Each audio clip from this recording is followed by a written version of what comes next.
Well, that's because Jerry wasn't there and I was. I remember. Yeah, it was a python. A giant bloody python. I don't know if it was Burmese or not, love. I can't speak to that. It was in the pool.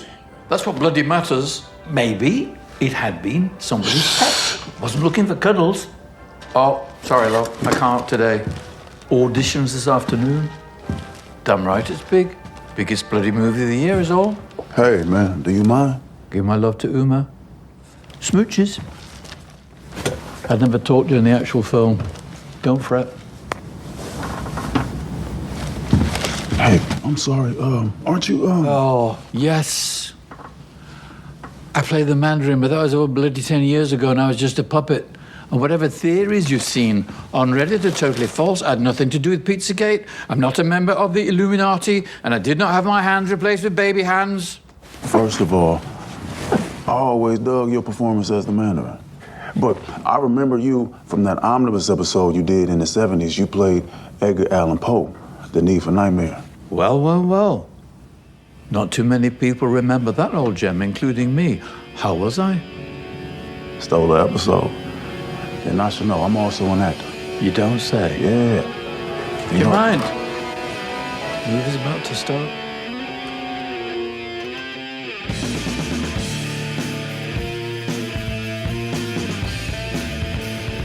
Hey, panelists, welcome back to the show. I'm Mark. And I'm Steve. And Mark, did you realize, according to my podcast app, this episode that we're starting right now is episode 324 of the Panels to Pixels podcast? We've been doing it for so long. It's over 300 episodes. Yeah, it's crazy. It's been several years, but we're getting close to a year's worth of episodes. That'll be cool. We hit that milestone, and we're about 9 years. Yeah, it's something like that. Yeah, oh wow, it is 9 years, isn't it? Because we just went. I think just January 17th or something like that. Yeah. I think is on my, if I've got it on my phone somewhere, that's the day we started, January 17th, 2017. Yeah, yes. I think so. That sounds right. Wow. Yeah. That's wild. 9 years, almost a decade of podcasting together. Yeah. Yeah. Well, it's, we always say it, and I always say it too, is that we do this podcast for fun. This is how we do it. And, once it becomes work or feels like too much work, it doesn't. Yeah, man. It's not fun. Once, as soon as it starts being work, it's like, man, that's not worth it anymore. So exactly. I'm totally. I appreciate all that you do to promote the podcast and the editing and uploading and everything that you do. It's. I just want the listeners to know that how much I appreciate how much you do for this podcast, because man, I just show up, turn on my mic, and we go, and I love it. So, but I appreciate you, man. I want to say thank you officially to everybody who's out there listening. Oh, thank you, though. And I thank you to the listeners, too, who are out there that are listening, and those who put up with the garbage that I do. I just like having fun. I just like doing what we do. And a lot of people who we have had come on are doing. There's more coming out, especially with the network. And I did that and created the network just out of pure joy to expand. So there's more to come out. We'll talk about that later. But right now, we're going to be covering Wonder Man. It finally showed up. Wonder Man is on Disney Plus, but they dropped all 8 episodes. So I know I hate that when they do that. I saw that coming. I had a funny feeling. The reason why, listeners, is just that the way Disney Plus has been doing things is trying to competitively with Netflix and things of that nature. Last year with Ironheart, we got them episodically after like maybe 2 episodes. This, they're like, hey, we're going to put this right on your lap. Here, have fun. And I was like, okay, good. But I forewarned you guys before the episodes dropped that I knew exactly what was going to happen. And I'm glad that I did. But we got Wonder Man finally, a character that I loved from the West Coast Avengers back in the early to mid 80s that, kind of revolutionized the character in Marvel Comics. But he had been around since, like the 60s. Yeah, I think I watched that Eric Voss catch up on it And so I think 63 or something like that. He's been around. He was introduced in like Avengers #7 or something like that. I can't remember exactly what he said. Yeah, and I highly recommend you guys jump on that link that I posted on the Facebook group. I highly do that. When they had done that with Eric Voss and everything, just to give you an update and idea. And it's really cool because it's better than AI, honestly, to listen to Eric actually do it. I was very much aware of the character. And honestly, if you remember in early Avengers episodes, Wonder Man was very much the impetus of how Vision came to be. They took his mind and put it into the Vision thing that Ultron had created to make Vision out of, and it was like a whole weird. If you watch the whole video, you'll get the gist. I'm not going to dive in. No, we don't need to, because really they're changing the character completely. Like it's nothing. Yes, it appears that he's nothing like what the comic book version was. Yep. And that's really. I mean, I don't honestly. I'll be honest. I don't know anything about this character. I was not following comics by the time he came along, or by the time he started getting any kind of play in the comics. I've never, I just wasn't following comic books in the 80s and in the 90s, at least not Marvel, DC. Yeah. I did a little bit of first stuff with First Comics and Gen 13 and that kind of stuff. But the Marvel DC stuff, I didn't really, wasn't really following it all that much, so I don't know anything about this character. And so, as much as I loved watching the Eric Voss breakdown of it, really, I came away from it going, "Yeah, but this could be completely different." And I think he even says that. He even says that at the end of the video, because he's like, "Well, this is his origins, but even his origins in the comic book have changed over the years, to where he's died and been back to life and different versions." So, really, it's exciting. Yeah, it's exciting to get this new character that we don't know anything about. And we did talk about, I think I mentioned him when we were doing WandaVision of all things too, because we did get a glimpse of the helmet as an Easter egg during WandaVision with the Grim Reaper, who is his brother in the comics, everybody. And I thought, oh, great, we're going to get a Grim Reaper in WandaVision. Never happened. Yeah, it was just a little Easter egg. Nothing. It was nothing a little big Easter there. egg. But with this, I really do appreciate it. I love for the fact that with Disney, they are changing some characters. A lot of people hate when, they're going to change their race, their sex, or things like that. I love the idea that we have a Black Wonder Man. I really do. Yeah, I love the actor. I love how they make it as he's a real actor in the show. And and we haven't within the first 2 episodes, and we'll get into it, we don't know where his powers come from. So it's that's in my notes. Yeah, in my notes is kind of the questions that come on. We'll talk about that when we get to episode 1. But yeah, with that, we'll move right into, like I said, this is a spoiler podcast or discussion about Wonder Man, episodes 1 and 2 of season 1 of Wonder Man, the series on Disney Plus. So the first episode is entitled, and the synopsis, Steve? The first episode is entitled Matinee, and I love these short. Somebody's actually remaking Wonder Man. That's it. That's your synopsis. And episode 2 is self-tape. And again, it's never been this hard to do a self-tape before. That's short and sweet, to the point. I really enjoyed it. That's great. I love these short little synopses that we get. Yeah, and it's so pretty cool that how we get to see him in his life. There's a lot of things that are very private that happens in actors' lives, and we get to see it from his viewpoint. When he wakes up that morning and he has to go to set and deal with something, and it doesn't go well on the first episode. Yeah, we see him doing his little acting warm-ups, him annotating his script, and we can already see at the very beginning of the episode, we can see that this is going to be a guy who is going to overthink things, because he's making all sorts of notes on the script and changing the wording of things. And so I love the meta of it, of getting an actor's point of view. So yeah, and you could tell it was done in downtown Burbank, right in California and Hollywood. You could see a lot of Hollywood Boulevard. You could see a lot of the stuff. I'm very familiar with that. We do get what used to be, I don't know what I think it's called the TCL, but now it used to be Grauman's Chinese Theater, and I just love that. I was there for a week back in 2005, or 2 weeks actually, and we had a hangout there all along Hollywood Boulevard. And Nice. to me, it brings up memories and walking that area, because you could walk one area, it's the great and glitzy, and then the next area, oh, you don't want to go down that neighborhood. Right. It's like, oh, great. Sorry, Mr. Kevin Smith, but you live on a really bad neighborhood 2 blocks away. But yeah, he did buy Affleck's house.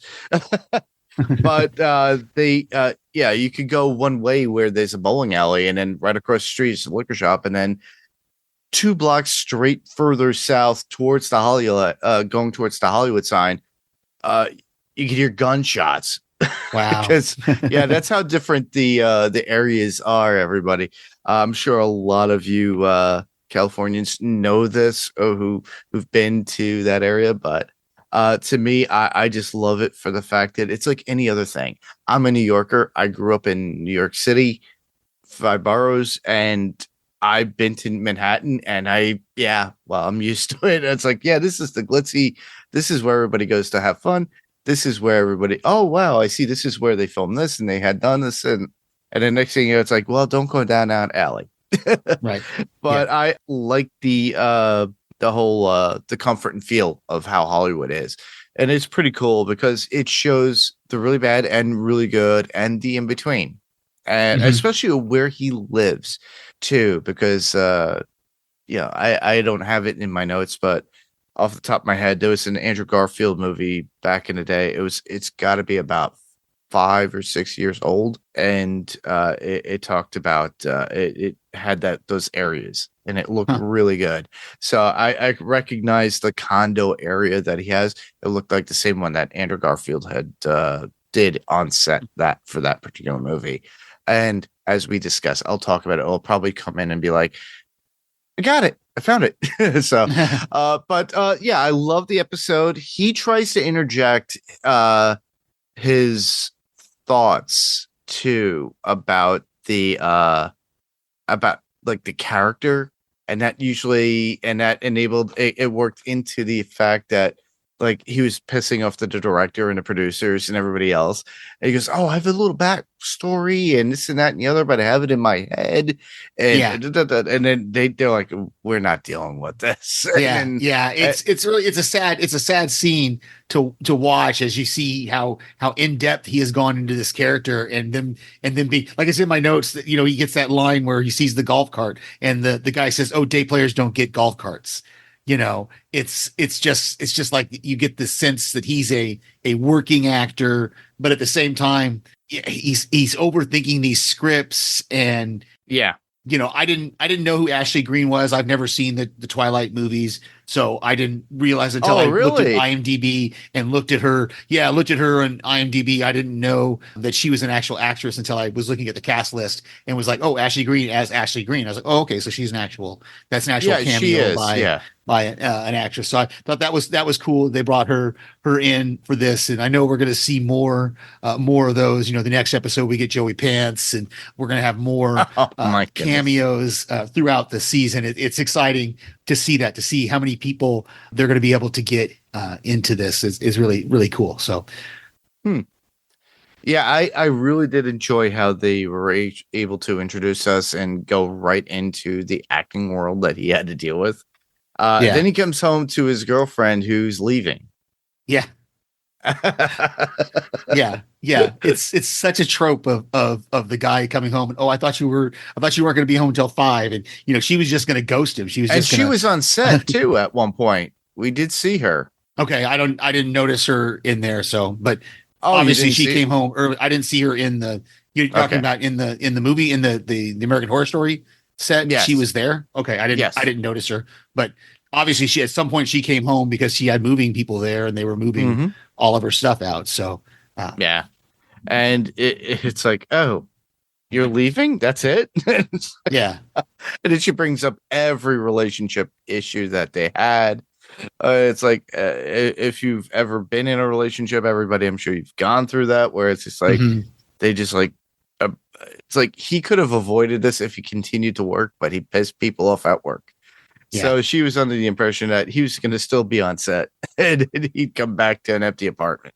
Yeah. And Before we move on too far, I want to say I really got faked out a little bit at the beginning with the movie within the movie, the original movie. Yeah, and I thought that was an actual movie, but I had to look it up. It's not. It's something they made up for the show. Yeah, but it showed the original Wonder Man costume that they have in the comics. Everybody, so it's got that big green look to it, and the only difference was the jump pack that he has on his back, because in the comic he does actually do fly on his own. So they made it so that in the movie he had to wear a jump pack. I thought it was cool though that the monologue in the movie is the same monologue that he's doing for the audition. It's the same monologue. I thought it was really cool that to see that kind of bookended there or not bookended, but it's to see that come back in the it's like a re-envisioning of the original movie he saw as a kid with his father sitting in the movie theater and eating popcorn.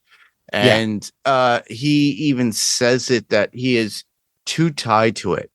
Yeah. Like he's seen the original too many times. Yeah. Yeah. And he can't get it in his head for the character, showing you how actors do feel, and especially if they have so much. But I love how he was able to finesse his way in and to getting an acting gig to actually try out for it. And it was hilarious. We do get him in this. We get to see Trevor Slattery. And it's like, oh, no. That I was, you don't remember me as the Mandarin. And he goes, no, it was for this episode. I was just like, oh my God, it's like, this is like a true fan. He didn't care about the whole Mandarin thing. Yeah, it's funny that throughout the whole episode, people are just like kind of looking at him like going, aren't you, didn't you do this? And like when he leaves the audition, the one casting director is like, I think he used to be a terrorist, so they remember him, but they don't totally remember him. And that just shows you how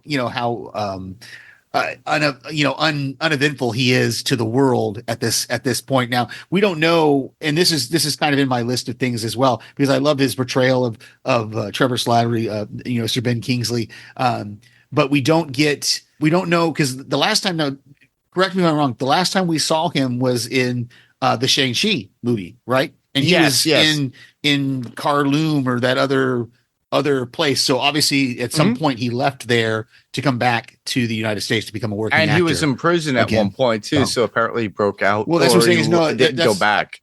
Yeah, no, I think they explained it in Shang-Chi how he got out of prison, but I don't remember. I have to go back and rewatch Shang-Chi to see, but I think they explained it how he got out of prison, because he says that, well, in the next episode he explains some of that. But that's in my questions, my list of questions of things that you started out with, that we don't know. We don't know where did Simon get his powers? Where do they come from? What are they? What really are they? We see a little bit of his telekinesis come out when he's moving the toothbrush cup, at the beginning of the feels like an earthquake, and that's first what episode. You get. Yeah, you kind of think it's but I think it's him, because you can see him kind of gripping the sink, and his eye changes color a little bit. And how did the Department of Damage Control even come to know him? We don't know that either. We don't know. That is true. And the fact that they don't want Soups in film or show. Yeah, and this is where I got a little bit spoiled on. I'm not going to say anything more about it than what I have in my notes. But when he goes to the audition, he's signing in there at the audition, and the guy says, "Oh, here's I didn't get a doorman waiver from you," and he says, "Oh, but you don't have superpowers, right?" And Simon just kind of grunts and signs the paper. So I don't know what this guy means about this doorman waiver. I'm sure that's something we're going to find out later. As we go through, we'll find out more about it. But I caught that in the second watch, and he says doorman waiver, and I was like, doorman waiver, what is that? So so I'm looking forward to seeing how that develops. But obviously that's something to do with superpowered people being in movies, apparently. I don't know. Yeah, it's odd. It's strange, but I have to give credit to Yahya Abdul-Mateen II for his portrayal of Simon Williams. I think it was done very well. His character, very, very original for Disney with this and how it's portrayed. This was one of those that was on the list of Disney Plus that came out years ago before Disney said, hey, we're going to stop overdoing everything with Marvel content. And yet they give us this. And, last year, shy of what, month it came out, we got Ironheart because we were given, and an Ironheart was already done. But now it's like, okay, we're giving like an episode or a show every so often now that ties into the Marvel Cinematic Universe, which I think that Wonder Man is going to be. And then we get Sir Ben Kingsley, who's amazing, and I love him. I love him as Trevor Slattery.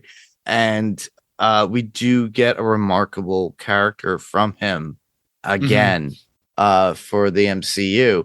But they try to embrace the realities of things too, because as we see and we talk, and I said spoiler for the first 2 episodes, we do see Trevor take of all things Simon to Joey Pan's house. Yeah, and that's in the next episode. That's that. I love that. In the next episode, we get to actually go there and see. And Joe Pantoliano, I can't believe he looks that bad. I don't want to say anything. They had to have made him up because, man, he looks rough. I literally hung out with him about 3 years ago at a convention. Me and Rob were there to talk to Tim Daly, and Joey is right next door. So they were doing like like a trivia thing. Joey doesn't look that bad. He had a nice haircut and everything. He was just joshing and hanging around with me, and he goes, "Well, it's this answer, right? Yeah, I got the answer, man." And I was like, "Holy crap!" He's he's really cool. Yeah, that's cool. A couple of more things. I don't have a lot more from this first episode. Let's see. I was a little this kind of bugged me out the first time I watched it, and it bugged me the second time. Is who leaves their computer logged on with a client in the room and then just walks out and leaves the client setting in the room with their logged on computer and goes, "Hey, I'm leaving for the day. I'll be back late." And so Simon can just whip around, and she just leaves Simon sitting in her office. I don't understand that relationship. I get it for the show. He needed to have the information so he could worm his way into, and it was cool the way he tricked his way into the audition. And then in the next episode, we see she's upset about what he did. But at the same time, I'm thinking to myself, why did you leave your computer like signed on and up with the email right there? Like he didn't even have to click on anything. He just went around and saw the email was right there. I'm like, it's a little too convenient for me, and it just bugged me that they made it so easy for him to do that. I really honestly think it falls into what we will discuss in episode 2, setup, because literally that's what we get now. As we get into episode 2, we find that Trevor apparently tried to come back to the US, gets detained, but the Department of Damage Control was like, "Well, you didn't finish out serving your sentence." Hold on, we're not done with episode 1 yet.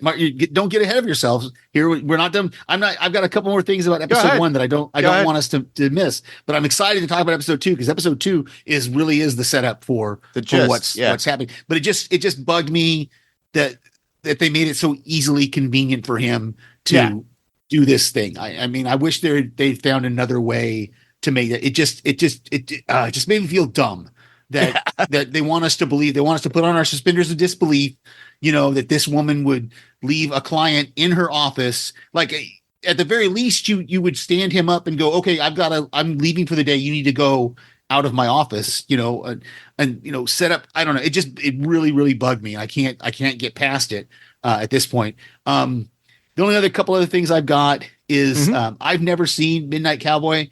I know, really, it's a classic movie. I've just never seen it. It's just one of those movies that's just fallen off my radar. But now I kind of want to watch it. I mean, I know the whole. I've seen clips of it and I've seen bits and pieces.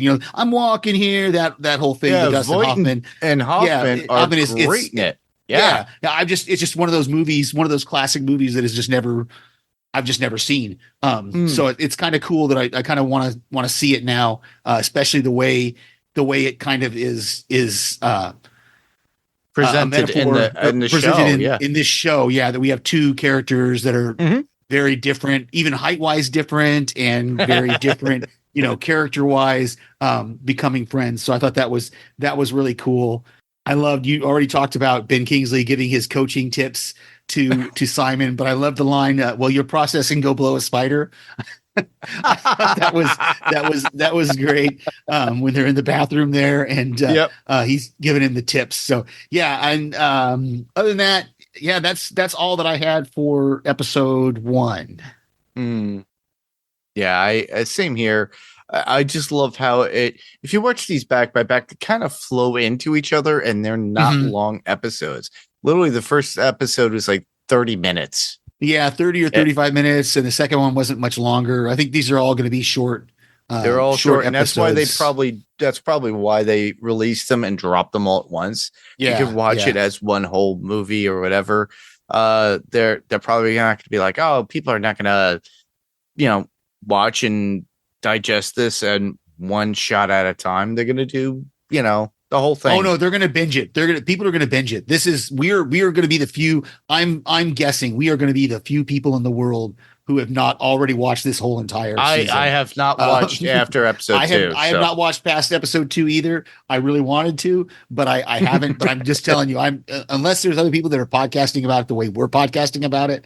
I don't. I think most people are going to binge because it's going to be an easy binge. It would be a very easy binge. And you could miss a lot of things too as a casual viewer. Yeah. And you're like, oh, as a whole, it was great because I got the character. Right. But we can dissect it and watch it multiple times. And exactly. So I watched it a couple of times, both episodes. That was about it. Yeah. I like that both episodes start. And as we move into episode 2, both episodes start with a flashback. We haven't gotten a lot of that in the MCU to where I'm going to be interested to see if every episode starts with some sort of flashback to something. Cause I thought that was cool because they never give us the exact dates of these flashbacks. They just, when you come back to the show, it just says present day.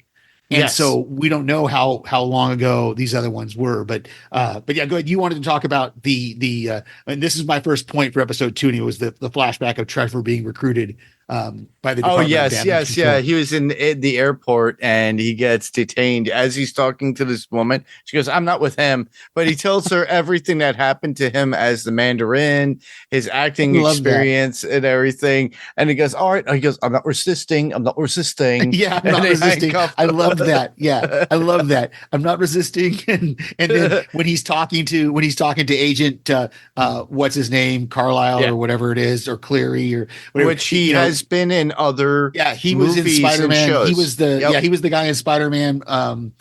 Brave is not Brave New World. The last one that came out. The last one that came out, the one where he was defended by Matt Murdock in the courtroom, and but he was talking to Ned and MJ. But I loved that.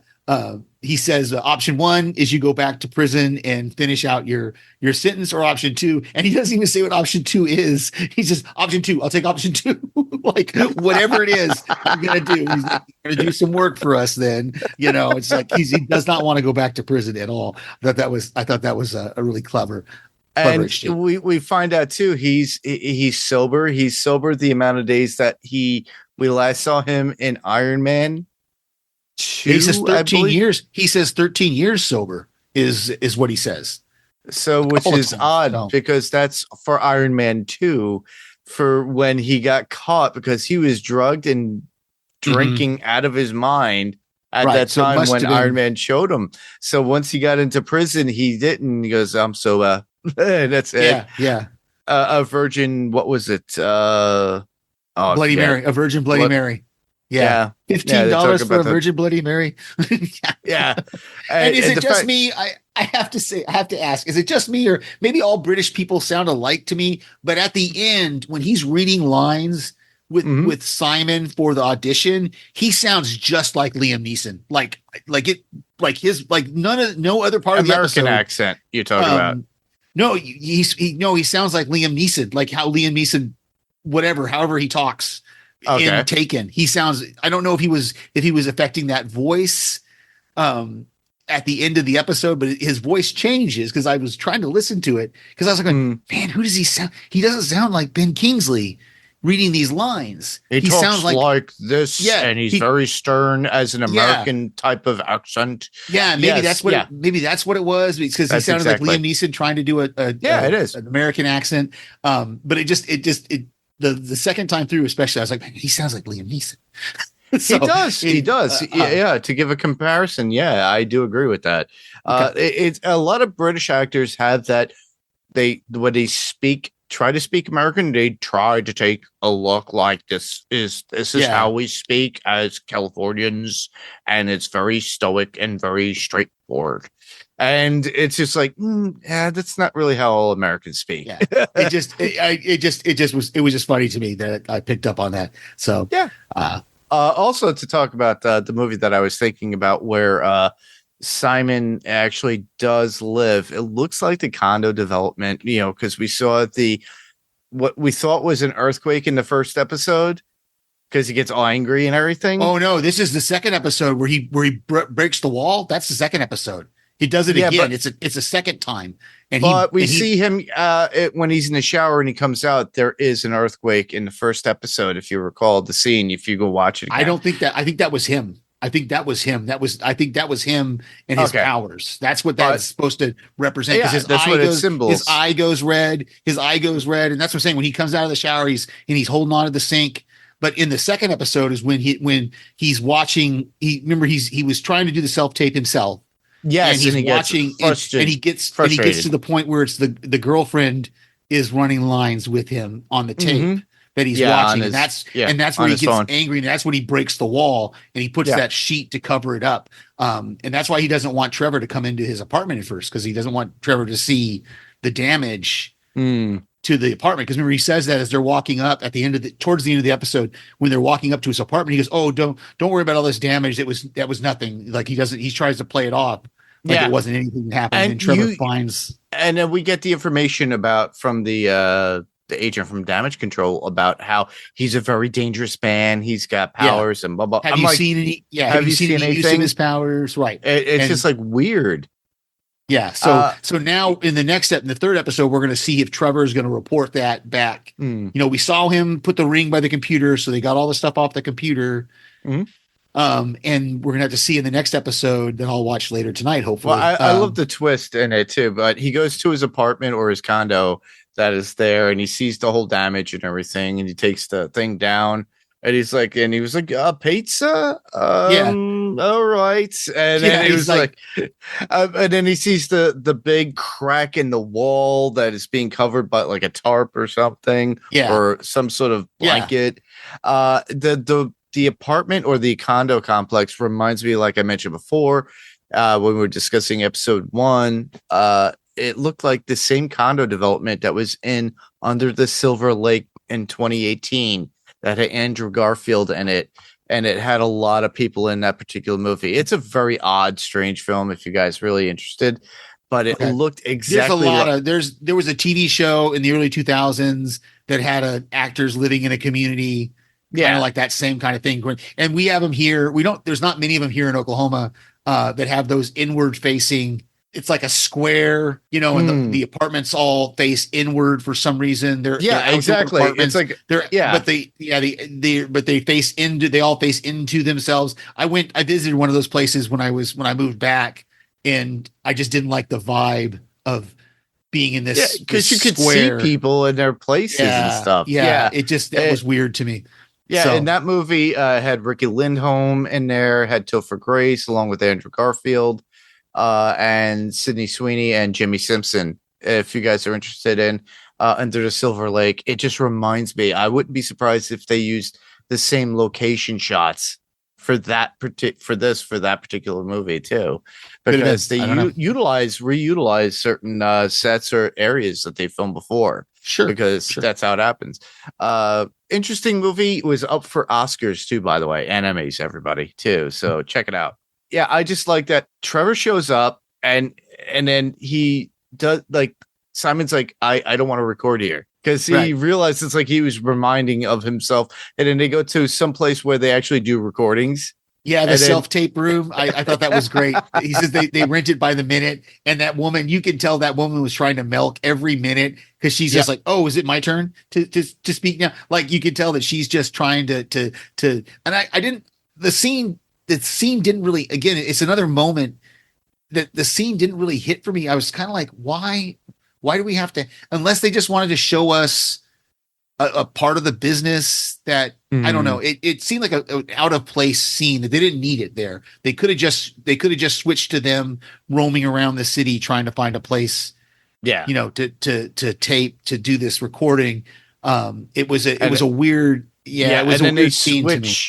They switched to Trevor's house that he's had for a while, and his neighbor who blasts music all the time. So they can't record there. Yeah, they can't record there. I thought that was great. The whole thing about the skull. He said that I love the whole scene where he's talking about that actors pass down props, and he's naming all the different guys that have played Hamlet and have passed down this skull prop to the different guys, and he gets to Richard Burton, and he's like, and so and so gave it to Burton, and then I nicked it when Burton left it in the bar.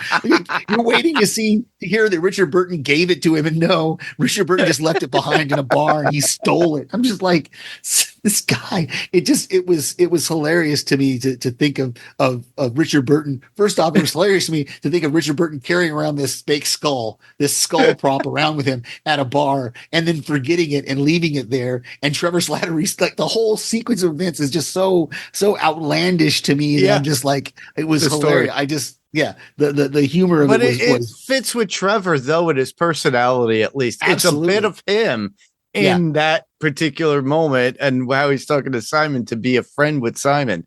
And you can tell that Simon really does like Trevor personally, because it was with that, and he talked about this too. Even the agent had said it from Damage Control, the DOD. He actually states, he goes, and then Trevor's like, oh, this is third impact that I've had, third contact or something like that. With him. And they're like, no, this is second. And he goes, no, this is third. And they're like, no. And then he was like, he tries to remind them and explain it to him. But it's so weird how, he was basically set up to get out of prison for this stuff, and to get a certain amount of time. It's classic spy maneuvering, right? To where we have, and it's kind of a sad situation, but also I'm hoping that this series eventually we're going to have these two guys actually become friends and actually respect each other. Yes. There's going to have to be a scene though. Obviously, it's trope when you have a situation like this, that eventually there's going to be a scene where Simon figures out that Trevor is just being friends with him, is just spying on him, and he's going to feel betrayed, but then Trevor's going to do something to redeem himself back to where they become friends again, hopefully. But all right, now let's talk about the Joey Pants scene, because I absolutely he goes to love Joey's house. Everything about this scene. I absolutely loved everything about the skylight with the tree. The tree has to get light. Oh, Joey's like, well, I had this. I stole this chef from Matthew McConaughey. You got to eat. You can't.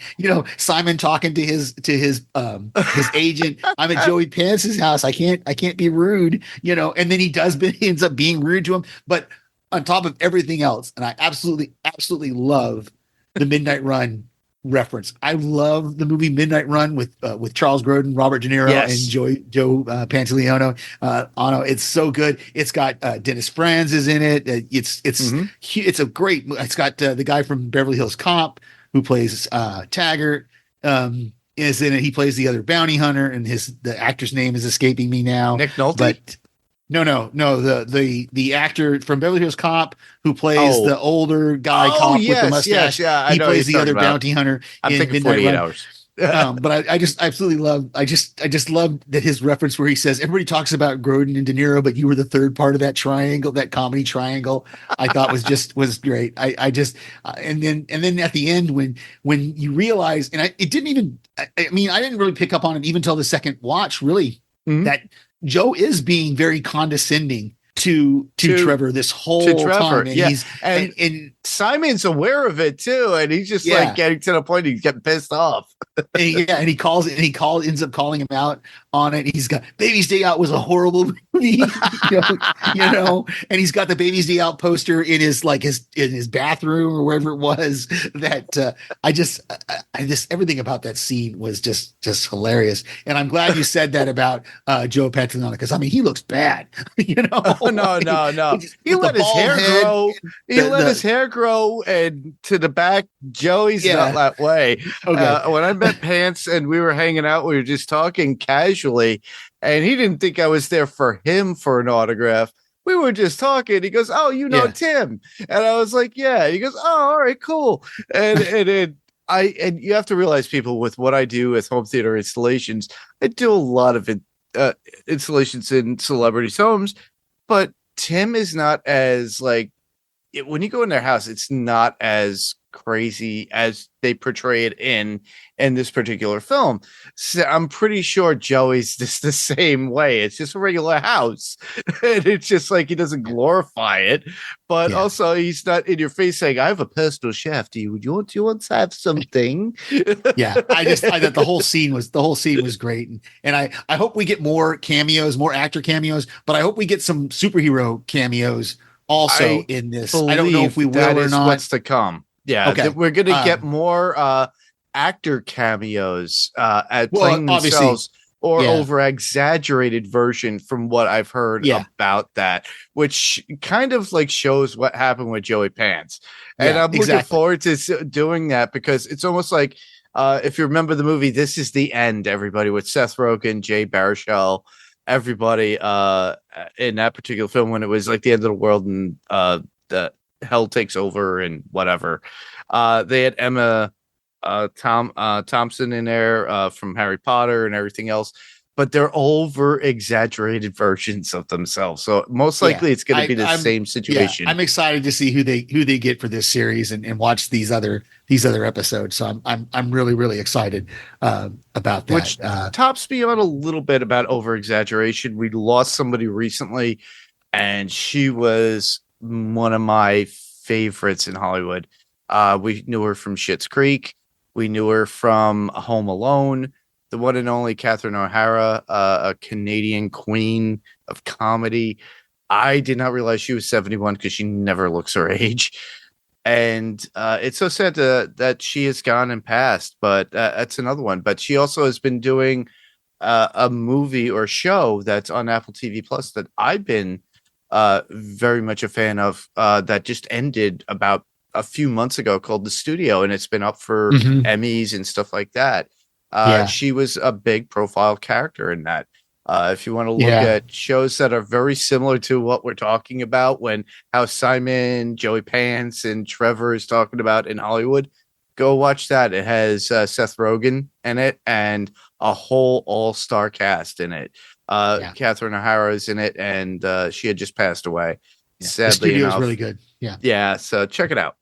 So I think that's mostly what I had for episode 2. Trying to see if there was anything else. I had a couple of quotes. I loved. Again, back in when they're in Joe Pantoliano's condo or apartment or whatever. He says, if I was British, they would have knighted me by now. And the camera pans over to Ben Kingsley and just briefly sets on his face just long enough for everybody to realize that Ben has been knighted. It was such a great line. And he delivers it. He should have just broke the fourth wall with his face at a fourth wall. I wish he had. Be like, he held character really well. I thought it was great, but the way the camera pans over to him as we hear Joey talking about being knighted, I thought was really clever and good use of the of camera work there. And then when he's talking to the agent, and the agent is telling him what to do and how to answer the text, and he says, "I'll handle the role of Trevor Slattery if you don't mind." I thought was great that he's like, it just all these little actor moments in this show are really good. The meta of it is really cool to see. So it's awesome. Yeah. I don't have anything further other than that, because like I said, the episodes go by really quick, and from what you get, as far as needle drops or anything, the soundtrack was great. I thought I think you feel the same way. There was nothing of anything real huge substance within like the needle drops. They were just I casual love music. they're going to put me in the movies at the beginning of the first episode. That one's a good that was a good needle drop there. But I thought I was going to say something about the soundtrack, but then I realized after watching the episode for the second time that really, besides and I can't remember who's saying that they're going to put me in the movies, there really isn't that much to talk about. It's good. I mean, the soundtrack is good. It's just not. It wasn't anything. Too high outlandish. profile, like songs that we know that are prevalent and popular. Yeah. I have no quotes. So, what about you? That's it. I said the ones that I got. All right. All right. Before we actually started recording, Steve and I were just discussing a lot of things, stuff that's coming out that we're looking forward to. There's a lot of stuff. If you want, new Rockstars have been putting out stuff and we've been getting it from War Stew and everything on YouTube that I love and enjoy to watch at times on YouTube about Marvel, what's coming out. There's so much stuff about Doomsday, Avengers Doomsday, and I usually try to tread it and say, all right, I'll watch it and be entertained, and that's about it. But they are a good resource for and even Comics Explained on YouTube would be great too for Wonder Man, because he has done that. Rob on Comics Explained, not our buddy Rob Moda, but they both have deep voices like that anyway. But Rob on Comics Explained actually does talk about Wonder Man and a little bit more detailed. It's a lot longer too. It's like more than that hour. So if you have that time out of your day to find out the history of the comic version of Wonder Man, go ahead. I suggest it. Check that out. And then you and I were talking before we started recording, Steve, about with Daredevil. Yeah, Daredevil Born Again season 2 is coming out, I believe, March 24th or something like that is when it's coming out. So we've got that. We've got Supergirl coming up.